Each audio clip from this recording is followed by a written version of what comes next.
suis en compagnie d'Audrey Dallaire, conseillère pédagogique. Entre autres, Audrey, parle-moi de l'entrepreneuriat ici au niveau de la commission scolaire du Lac-Saint-Jean. C'est quoi l'importance?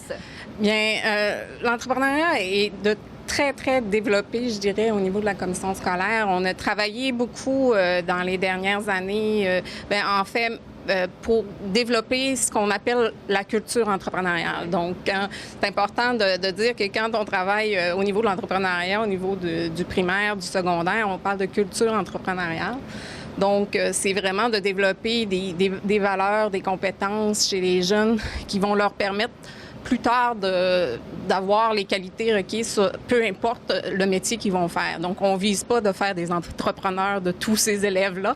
Le but, c'est de leur donner les chances d'acquérir des compétences qui vont leur servir partout. Donc, la créativité, que tu sois médecin, que tu sois vidangeur, que tu sois cuisinier, est présente et elle te permet de sortir, mettons, de trouver des solutions à tes problèmes. Donc, si on développe les jeunes par rapport aux valeurs entrepreneuriales, on leur donne la chance de trouver justement des solutions à leurs problèmes qu'ils vont vivre plus tard. Donc, c'est un peu l'idée de la culture entrepreneuriale. Est-ce que les idées, justement, de ces projets-là, est-ce que ça vient des enfants, des élèves? Est-ce que ça vient des parents ou encore du personnel enseignant? Ça part d'où, tout ça?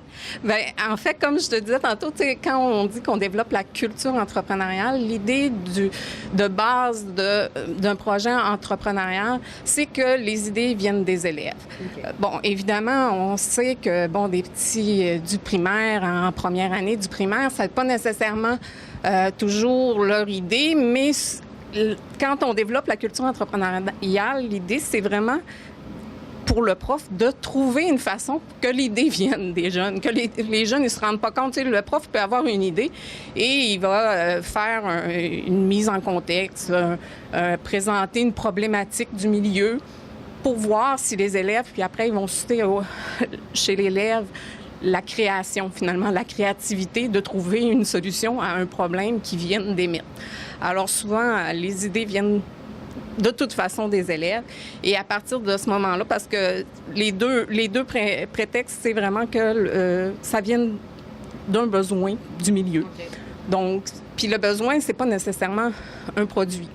Encore là, c'est l'idée de la culture entrepreneuriale. Il faut enlever l'idée de je fabrique ou je fais un produit et je le vends.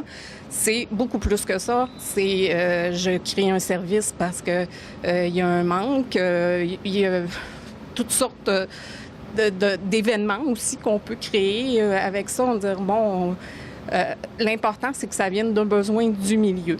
Et à partir de ce moment-là, qu'on trouve une solution à ce besoin-là. Donc, c'est vraiment la base de la culture entrepreneuriale. On a des projets culturels.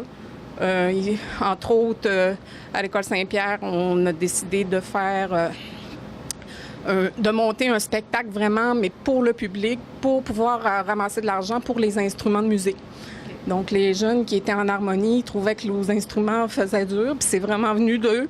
On dit, pourquoi, d'habitude, on invite nos parents, là, mais là, est-ce qu'on pourrait pas inviter d'autres mondes pour faire de l'argent puis pouvoir renouveler certains instruments de musique. J'aimerais que tu me parles du concours québécois en entrepreneuriat parce que, j'imagine qu'il y a quand même plusieurs projets qui se sont démarqués au sein de la commission scolaire du Lac-Saint-Jean. Oui, en fait, la finale a eu lieu il y a quelques jours, quelques semaines. C'était, en fait, on a eu des projets dans plusieurs catégories. Donc, c'est toujours du primaire jusqu'à même à l'AFP. Donc, on a certains projets, c'est sûr, qui ont gagné les premiers prix. Je peux déjà, en fait, pour le deuxième cycle du primaire, on n'avait pas de projet au premier cycle cette année, mais au deuxième cycle, on a eu un ballon-chaise qui se passe ici à l'École Saint-Pierre. Au troisième cycle du primaire, gagnant, c'est la savonnerie Rosie de l'École Saint-Léon, ça veut qu'on connaît quand même assez bien aussi. Puis en fait, le deuxième prix de cette catégorie-là, c'est la soirée du hockey à la commission scolaire Lac-Saint-Jean, qui en fait a reçu le prix coup de cœur et va aussi au régional. En premier cycle, c'est MGMG, donc du premier cycle du secondaire. Deuxième cycle du secondaire, c'est un projet C'est un projet de marché de Noël qui a eu lieu à l'école Curie-Hébert aussi. Mais je veux souligner aussi, d'ailleurs, au deuxième cycle, il y a un projet à Jean Gauthier, c'était un journal scolaire. Comme 2 jeunes qui ont décidé, il n'y avait pas de journal scolaire fait par les élèves à Jean Gauthier et ont décidé qu'il y avait le goût de partir cette idée-là. Donc, tu sais, quand je vous dis que les projets sont très variés, ça en est. Au niveau de la catégorie qu'on appelle adaptation scolaire, donc, on a aussi les papilles en folie qui font des bocaux et des cornets pour faire des soupes et des galettes. Pour ces élèves-là, c'est vraiment une expérience fabuleuse. Et au niveau de la formation professionnelle, c'est le calendrier sur l'intimidation fait par des élèves au niveau d'infographie. Alors, c'est tous nos projets. Ces projets-là vont nous représenter à la finale régionale qui a lieu le 1er mai. Et on leur souhaite toute bonne chance, mais je pense qu'on a plusieurs potentiels pour des prix régionaux dans ces projets. Merci beaucoup, Audrey. Merci.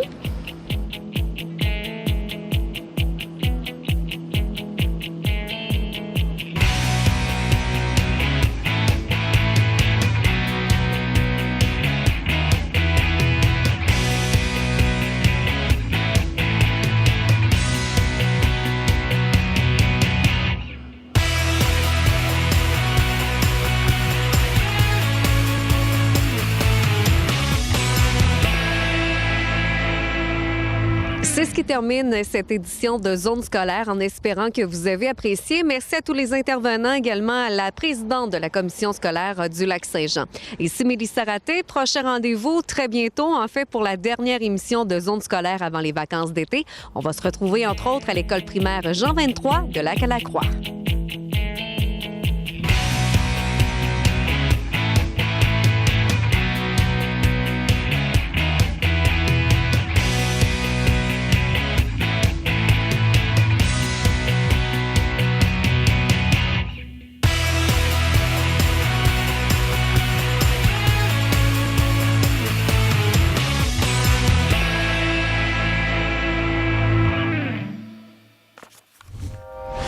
Télé Cogeco, un service exclusif aux clients de Cogeco.